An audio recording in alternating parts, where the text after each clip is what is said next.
안녕하세요. 스톱함 파헤치기 콘수파입니다. 오늘은 여러분들과 네이버 수수료 관련해서 한번 이야기를 나눠볼까 해요. 많은 분들이 네이버 스톱함 하는 이유가 네이버 수수료가 쿠팡, 다른 플랫폼 대비 좀 저렴해서 쓰는 게 없지 않아 있잖아요. 하지만 이제 네이버 수수료 같은 경우 저도 그렇지만 네이버니까 알아서 잘 주겠지 믿고 맡기는 편이어서 저도 그래서 여러분들과 함께 이번에 네이버 수수료가 어떻게 되는지 한번 보겠습니다. 네이버 스스로는 스마트 스토어 센터 들어가셔서 정산 관리, 정산 내역 들어가시면은 이렇게 팝업이 뜹니다. 네이버 수수료 같은 경우는 크게 두 가지가 있습니다. 바로 이제 결제 수수료 그리고 네이버 쇼핑 수수료. 결제 수수료는 이제 지금 제가 설명드릴 건데요. 결제 수수료는 쉽게 생각하면은 신용카드 수수료라고 생각하시면 됩니다. 네이버에서 물건을 구매할 때 네이버 페이로 결제를 하든 신용카드로 결제를 하든 어찌됐든 결제를 하잖아요. 즉 피지사 수수료라고 생각하시면 됩니다. 그 수수료가 매출 규모에 따라서 다릅니다. 쉽게 말하자면은 매출이 좀 낮은 그런 사업자들한테 수수료를 할인해 준다고 생각하시면 됩니다. 이 수수료는 네이버 스토어팜 매출만 하는 게 아니라 즉 예를 들면은 내 사업자가 오프라인 매장도 있고 온라인 매장도 있으면은 다 합쳐 가지고 국세청에 신고된 금액이 3억 이하다 영세, 3억에서 5억이다 중소 1, 5억에서 10억이다 중소 2, 10억에서 30억이면 중소 3 이렇게 나눠지는 겁니다.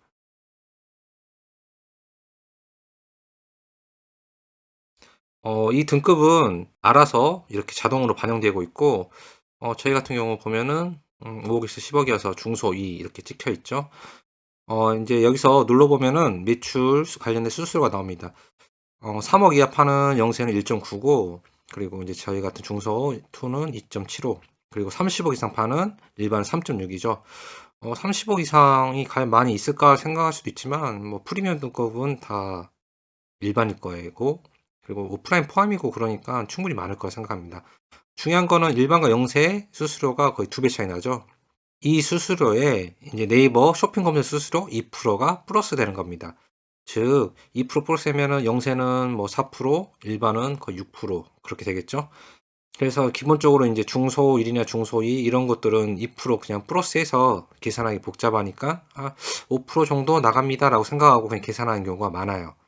쿠팡 같은 경우 수수료가 보시면은 4에서 10.9% VAT 별도라고 되어 있죠. 그냥 한 번에 그냥 5에서 12%입니다라고 얘기하면 될 텐데 이렇게 좀 쉽게 말하자면은 현금카도 아닌데 사실 이런 표현을 하는지 모르겠어요.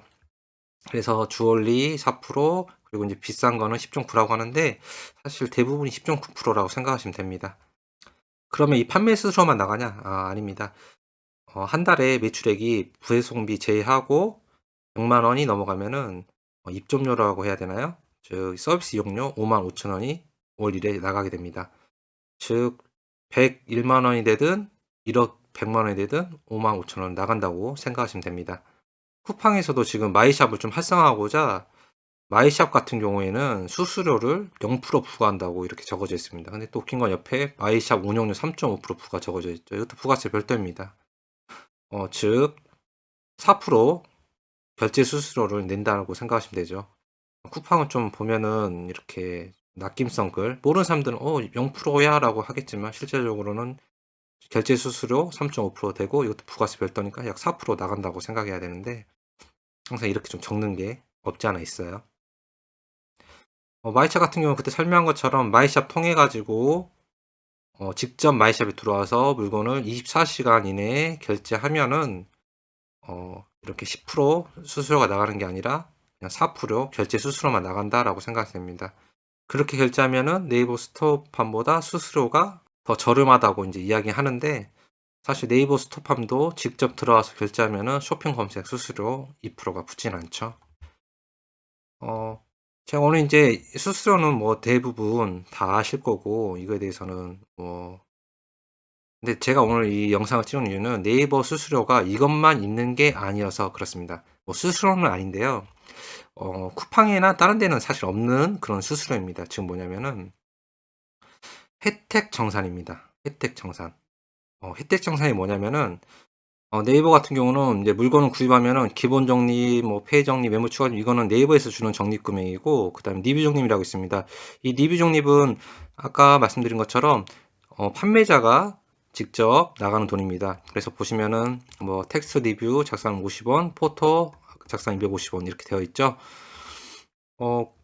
리뷰 설정하는 방법은 간단합니다. 판매자 상품 페이지 등록해서 리뷰 작성 시 지금 누른 다음에 텍스트 리뷰 작성 얼마, 뭐 동영상 리뷰 작성 얼마 이렇게 할 수 있는데, 사실 이거에 금액을 안 적으면 거의 리뷰가 없다고 보시면 됩니다. 근데 뭐 처음 하신 분도 아실 거예요. 처음 시작할 때 상품 페이지에 리뷰 없으면 친척들한테 아니 친구들한테 "야 물건 좀 사줘라. 내가 돈 줄게. 그리고 리뷰 좀 좋게 써달라." 막 그렇게 부탁하잖아요. 안 하면 처음부터 달릴 가능성이 없으니까요. 그렇게 뭐 아쉬운 소리 해가면서 할 바에 차라리 리뷰 작성하면은 "얼마 주겠다."라고 적는 게 편하죠. 뭐 더 크게 하는 데는 뭐 리뷰 작성해서 리뷰 작성만 하면 스타벅스 상품권 준다는 데도 있고, 또 5점짜리 뭐 리뷰 작성해서 좋게 쓰면은 뭐 몇만 원짜리 선물 주기도 하고 그렇습니다. 그만큼 리뷰 작성이 네이버에서는 가장 중요한 역할이기 때문이죠. 그래서 저 같은 경우도 보면은 판매 금액이 170만 원 중에서 3만 원 정도가 리뷰로 나갔으니까 약 2% 정도가 리뷰로 나갔다고 생각하시면 됩니다. 물론 이거를 비용으로 계산해서 손익계산서 작성할 분도 있고, 저 같은 경우는 그냥 판매 수수료에 그냥 넣어서 이렇게 계산하고 있습니다. 지금도 그렇지만 네이버나 쿠팡 뭐 각각 다른 플랫폼들마다 수수료가 달라서 그냥 들어오는 거 믿고 그냥 맞게 줬겠지 하고 들어오는 게 태반이긴 합니다. 저도 지금도 그렇고요. 뭐 설마 네이버인데 쿠팡이 내 돈 띄어먹었을까? 그렇게 생각하는데, 중요한 거는 네이버는 수수료가 5%야 라고 생각하면서 하면 안 되고, 리뷰 적립 부분도 크니까 이 부분도 생각해서 물건값을 측정하기 바랍니다. 그럼 오늘은 여기까지고요. 다음에 또 좋은 내용을 찾아뵙겠습니다. 감사합니다.